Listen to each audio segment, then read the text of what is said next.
It has to be like idiot proof. I'll be learning this time round how to change a baby boy, so fun times ahead. As I've heard, you get a lot of that happening. I can guarantee you it's one of my sexiest orders ever, and it's again another glamorous thing. Probably the weirdest thing one of my friends had to buy somebody in their life when I asked for this for my baby shower. 0 to 3 months, in case he's a whopper. Hi guys, and welcome back to my channel. By the time you guys will be watching this, I'll be 37 weeks pregnant, so it's high time I actually get my maternity case ready for the hospital.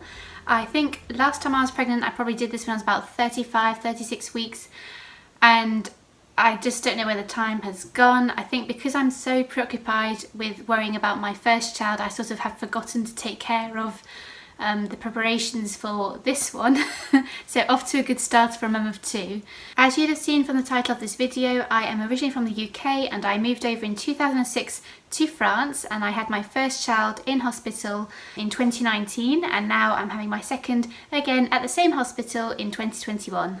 If this is your first time giving birth in France, then this is the video for you. I'll be able to show you what I am packing and also what I sort of learned from the first time, what not to bring as well. Just a fair warning to you guys, I am someone who loves to be organised, and I'd rather pack a little bit too much rather than not enough. Even though we all have a birth plan, so to speak, in our minds or even written down on a piece of paper, we just don't know how things will go. We don't know when the actual day or time the baby will arrive. We don't know how big they'll be. We don't know how you'll be feeling, if it's going to be a C-section or a natural birth. We just have no idea. Whatever happens, as long as the baby comes into the world happy, healthy, and as long as mum is fine as well, that's all that really matters. So anyway, I'll show you what I'm packing. I am hoping to give birth for the second time in my local hospital, which is the hospital in Niort, deux-sèvres. And yeah, I really hope this video will be helpful and useful to those of you out there who are maybe giving birth in France or anywhere in the world for that matter, you never know. And please consider subscribing if you like this kind of content, and also to keep updated on how my experience goes for baby number two. First things first, so when you actually start having your rendezvous with your midwife, sage-femme, they will create your dossier médical. So it's basically a folder with all of your ultrasounds, blood tests, everything like that. And this will be really, really important. You must have this with you at all times. So this will be, I mean, I've just got mine in the folder in which it came, and it has to be like idiot proof. You can't just hide it at the bottom of your suitcase or anything like that. And also, which was really, really useful on behalf of my midwife, she actually printed off this, so it's basically a plan of where the hospital is, and then also on the back, which is really, really useful, it also has a list of everything that you will need for your stay at the hospital. Obviously it depends. If you have an emergency C-section, you might be there a little bit longer. You can leave you can actually leave whenever you want. You're not a prisoner there. You can leave after once they've checked you out and everything. I think some women choose to leave after 48 hours. I just remember with my first birth, it was kind of like not exactly staying in a luxury hotel, but it was just lovely not having to think about meals and just having that special bonding time with my baby. So with my first, I stayed in hospital maybe 4 nights, 5 days, I can't remember exactly. But anyways, obviously your choice. And so bearing that in mind, just pack as many spare clothes or pyjamas, whatever you might need for that stay, that length of stay. As you guys can see, this is just for the actual birth, so there'll be like 2 bags to pack. So the first one will be for the birth, there we go, and then everything that your baby will need as well. And then after that, so it says, oh, an average of 5 days while you're in hospital with your baby. So it just says what they would recommend you bring if you are planning on breastfeeding as well.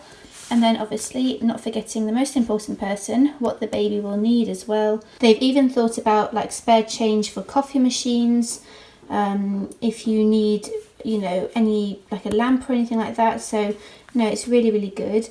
Also, it also has this in this box, stuff you must not forget. They've basically tried to make it as foolproof as possible. As I'm giving birth in 2021, we still have COVID, which is very much present. It's still a thing, sadly, and so it's worth checking out with your hospital the visiting rights, or what's the protocol for dads or partners, anything like that. I think currently at my local hospital, obviously father can be present for the birth of his child. I believe that if he leaves the building, he then cannot return the same day. He's got to come back like the next day or the next night or whatever. So just bear that in mind. So it's probably worth also packing a little bit more, just in case your partner cannot actually bring everything at once or has to go back multiple times. Something else to know for the moment in my local hospital, we are not allowed to have any other visitors apart from the partners or fathers of the children. So even siblings can't come, grandparents can't come. So they have tried to make it as safe as possible for mums with their newborns, which is kind of obvious, but I'm very grateful for it. You may be going to your local hospital for a rendezvous, so let's say to meet a midwife or even visit the birthing suite, and also have a rendezvous with the anaesthetist just in case you do need an epidural.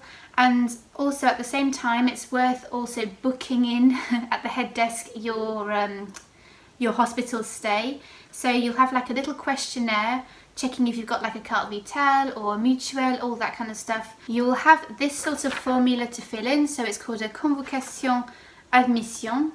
So it's just an admission slip, so they'll want to know who your local doctor is, if you'd rather have your own room or would you mind sharing with somebody in any particular case. And this is pretty important. I mean, when you fill it out once they've registered you, and then the day you arrive about to give birth, they will need this piece of paper. So this is like a job for the dads.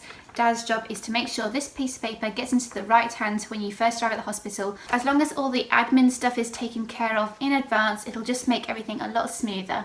So first things first, I'm just going to show you what I'm packing for the actual birth. I am just using this changing bag, so you can get any size bag you want. I'm just using this because it's got loads of compartments and stuff, so it's easy to get things out and into the bag as well. And so first thing I'm going to pack is a swaddle. So I've got this really lovely swaddle cloth. I think it was from Little Unicorn, an American website. I'm giving birth end of June, so at the moment the weather in France has been a bit hit and miss. The other day it was like 28 degrees and sunny, and today it's about 19 degrees and cloudy with thunderstorms on the horizon. So I'm actually going to pack two little vests. So there's going to be one long sleeved vest. I can't get over how tiny they are. And then this is the short sleeved vest. Basically, once you've given birth, they'll let you have some skin on skin time with the baby, and then they will just take the baby back into the next room while they someone else sorts you out. You might be getting stitched up or cleaned up, whatever happens. For my first birth, so Daddy went with the midwife and they took my little baby Lucy to get her dressed. And so as long as you put in whatever you want your baby to sort of wear it initially, I would just go with something really, really simple and easy and comfortable. So I've just got a very small and super soft cotton sleep suit with these fold over mitts, which I cannot get anywhere in France. So this is the UK brand, but really, really lovely. It's just basic and easy to get the baby in and out of. So I'm just packing all of these together, and then obviously they'll be able to see if the baby needs like a long sleeve or a short sleeve thing. So I'll put those in. You'll also need a small pair of socks, just in case they want to put socks on him as well. And then also I have two hats. Again, this all depends on how warm it'll be. Newborns have just been spending 9 months in your tummy, so obviously it's been very, very hot and humid in there for them. So it's always best to take a couple of little hats, and so I've got one which is slightly bigger just in case he's a big boy. not too big though. So stick them in there as well. And then also I'm just going to stick a couple of little cardigans in. So this is a slightly thicker one, so again just in case, and then a lighter weight one as well, and into the bag. They should provide nappies if I'm not mistaken, but in any case I'd rather be over prepared, as I said. So I've got 2 size nappies. So this is like a newborn size, which I picked up at my midwives as well, because they have loads of like sample selections, which is great. And then I've got a slightly bigger one, so who knows, I'm guessing if he's like his sister he'll be around 3.5 kilos, but obviously we can't plan that kind of thing, so I'd rather have 2 options available. They also ask for a thing called a turbulette, which is basically like a sleeping bag. So as you'd have guessed, I'm packing 2. So this is a slightly warmer one. So this one is, I think it's a 2.5 tog. Very, very simple. And then I have a very lightweight one. That's 0.5 tog. Also on the piece of paper they ask for a thermometer for the baby. I just bought a very simple cheap one. I'm not going to open this because from memory I think they've actually got everything they need, but I think obviously they have a list just in case like a piece of equipment isn't working correctly. You never know, so that's going to go into. And that's the bag packed for the actual birth. On the piece of paper it also said about, oh, mum could have a like a vapor spray thing and stuff like that. It did nothing for me for the first birth, so I think it's a bit of a waste of time me packing one this time.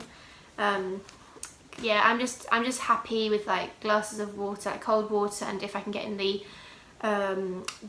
pool thing, the big bath they have, I'm absolutely happy with that. So yeah, most important bag is ready.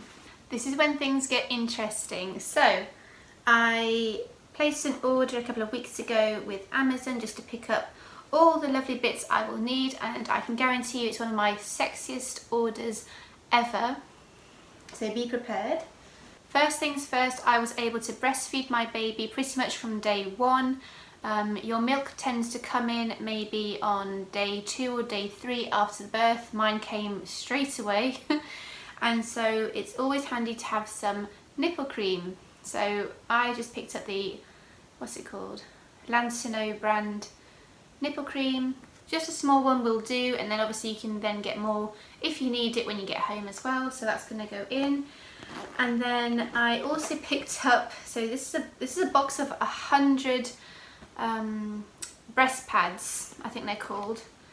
And so, oh, there we go, a pack of 100 breast pads. I'm just going to be packing like a handful.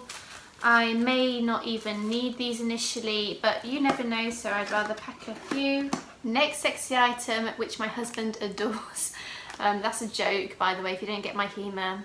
You know, that's a joke, being sarcastic.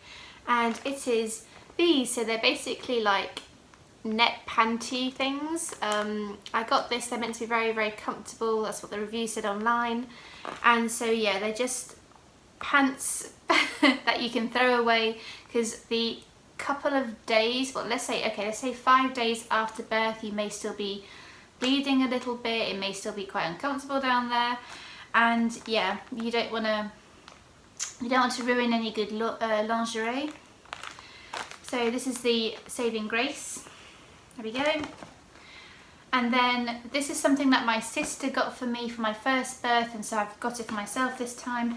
And it is the Nature Care maternity pads, and they're just effective like massive panty liners basically.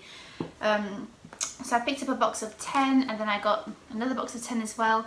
Yeah, I do believe at the hospital they do provide for the first couple of days like these big pads, and also throwaway underwear, but it does go quite fast. So I'd rather just pack my own as well. And also with COVID, I'm not sure how resources are as well. I mean, funny thinking about that now, but anyway, I'd rather be able prepared. So I'm packing one box of these, and I'll just get my husband to get the other box if need be. Something else that I didn't actually end up bringing with me for my first birth, but then I am actually bringing it with me this time, and it's this. It's like, I think in English they call it a hacker, or at least one of my English friends calls it a hacker, and it's again another glamorous thing. It looks a weird shape, but trust me, it's absolutely fine. While baby is feeding on one breast, you can just attach this to the opposite breast, and you basically just press and it sticks on, magic, like a vacuum basically, and it'll catch any milk that comes out, and this will also stimulate your breast and allow more milk to flow. And yeah, I picked this up. I actually had this at home and I used it nearly every day for at least the first month, and then gradually I was not using it anymore, but it's always useful to have. The one that I have is by a brand called Nature Bond. Really recommend it, really good. Probably the weirdest thing one of my friends had to buy somebody in their life when I asked for this for my baby shower. Now, after all that sexy, glamorous stuff is out of the way, we're going to focus our attention now onto the more cute and just the best part really. So this is the stuff for my future baby boy. Ooh. So I'm packing about 5 little vests, so they're short sleeve vests. Again, I mean, last time I gave birth I was packing maybe 2 or 3, and then my husband was able to bring some more to the hospital. This time round, because I'm not quite sure how freely he'll be able to come and go in that week, estimation of a week, I'd rather pack a little bit too much, then he can always take it home, wash it and whatever. So 5 short sleeves, and then I'm actually taking with me again about 3 or 4 long sleeved vests as well. I'm only getting newborn size, like up to a month old, because I don't think he should be much bigger than his sister. And then I actually just have 1 sleep suit, which is 0 to 3 months, in case he's a whopper. And if need be, my husband will then bring some more like bigger clothes over, but I don't think it'll be necessary, but again, I'd rather pack it just in case. And then this will be probably more of his size stuff. So I've got about, how many is that? I've got about 6 sleep suits. I am not bringing any baby clothes like outfits with us. I'm just taking sleep suits because it's just easy, practical, comfortable, and yeah, you just what you need really. I'm also packing about 10-15 nappies with me. The hospital did provide nappies for at least the first 3 or 4 days. I'm also taking 1 extra swaddle cloth as well. These were just so amazing for breastfeeding, and you know, he might be quite a sicky baby. We might have a lot of reflux, we just don't know, so I'd rather have an extra spare one, and then husband can come and get the dirty stuff and take it home and get that sorted. I'm actually looking forward to when I'll be able to stay in hospital, not have to think about cooking and cleaning and taking care of just me and my baby, rather than like another adult and another child as well. Not that I don't love them, but it's quite nice having a break, especially this year we haven't really had any holidays because of COVID, so this is my kind of holiday break. Quite sad really. I'm also packing 3 extra pairs of socks, and then just a little pair of booties as well to keep your feet nice and warm. I'm packing 1 bib. I'm just packing 1 because with the swaddle cloths, that kind of, you know, if there's any sick or anything like that, I can just mop it up with that. And then I'm packing an extra couple of pairs of little hats. So one's quite a warm one, it's a lot smaller actually, it's quite tight, so this is kind of more if the baby arrives tonight, for example, he'll probably be a little bit smaller, so we can put this on him.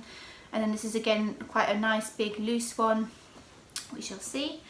And then finally, I think that's the last thing for the baby, I also have another little vest thing. Again, this will probably be more on the way home. As I said, I have no outfit for him, so this will be just a sleep suit with a vest over it. Yeah, so he's ready. Now moving on to stuff for me, so for mummy. First things first, I am packing my phone charger because there'll be lots of photos, videos, and yeah, just catching up with people I think it's nice for those who cannot come and see the baby that, you know, to let them know that I'm okay, that everything's okay. So phone charger, it must be a generation thing. And then also I'm not forgetting my earphones as well. Throughout my pregnancy I have listened to my hypnobirthing tracks, and so I'm hoping to listen to them while giving birth. Next I am packing obviously enough underwear for about 5 days, and I am packing just a couple of pairs of comfortable pyjamas, because if you can get like breastfeeding friendly pyjamas, that's great. So yeah, a couple of pairs of pyjamas. I remember with my first birth, I remember complaining to my sister about just how bright everything was in the hospital, and you're not obviously going there expecting to have a really good night's sleep every night with a newborn, but just when you can get 2 or 3 hours sleep, there are always like some lights, or even like safety exit lights and stuff like that. So I'd recommend packing this. My sister got this for me after me telling her about my stay. Thank you, Flora. And then I am packing just a few very loose clothes. So I've actually just gone for dresses. I am not packing any, I'll probably just pack like a blazer with me, but I'm not packing anything else because I should be really fine. It's more making sure baby's warm enough. So I've just got like 3 dresses which are very, very loose and comfortable and good for breastfeeding, so always bearing that in mind. And then I am also packing all of my toiletries in just one bag. So I've got makeup, shampoo, hairbrush, everything's managed to fit into this one little bag.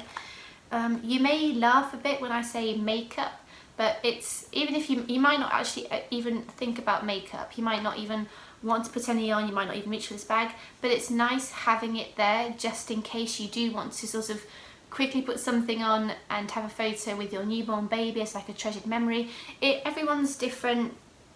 I'll see how I feel. I think I took a couple of things last time and I did use a little bit of makeup because we were able to have a photographer in the maternity ward come by and take a photo of me and baby, and that was like a really nice special moment, and I was in need of makeup. I looked dreadful. I'm not one of those mums who blossoms after birth or whatever. One tip is if ever you have any like samples of stuff, so I got this from a Pierre Vacances holiday maybe a year ago, like shower gel, and then also just some shampoo from my local hairdressers. What's that? That's foundation. Just whatever freebies you've managed to accumulate. It's quite good taking it now. You can just stick it in. It's lightweight, small, and yeah, gets rid of it too.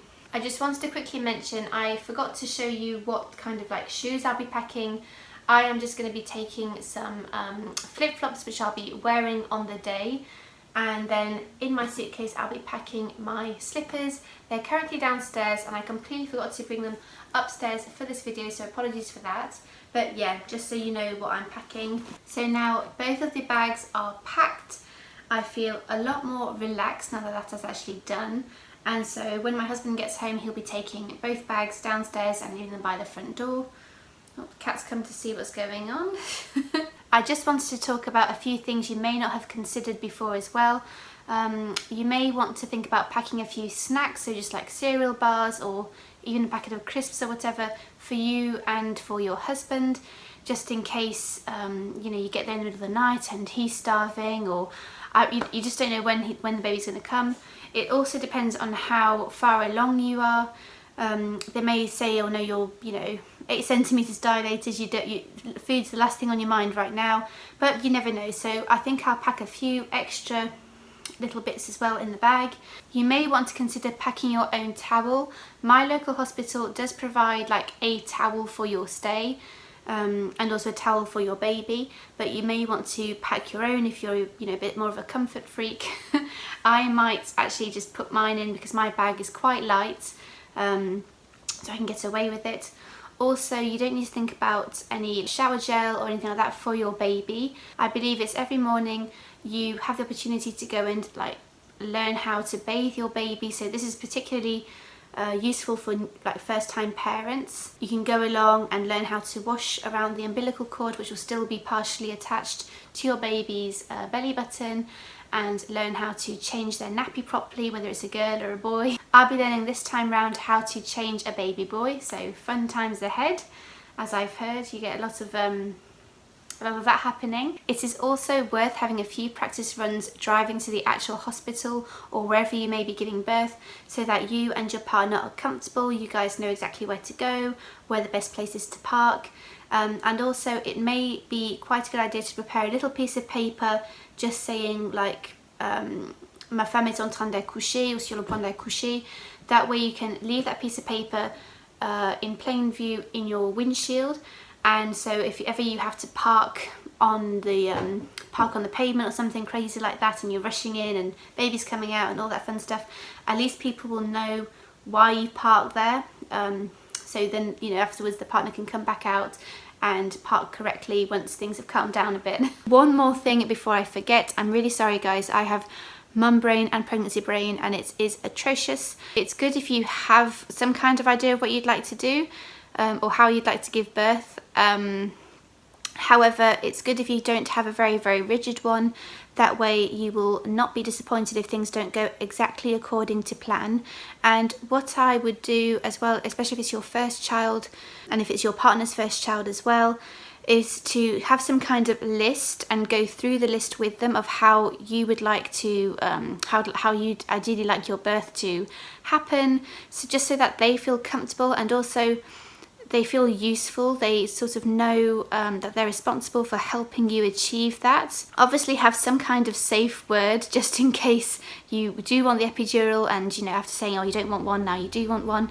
Just things like that. But just know, even if things don't go to plan, you've got this. And that's it for today's video. Thank you ever so much for watching. I really hope you found this useful and interesting, and best of luck if you are about to give birth like I am.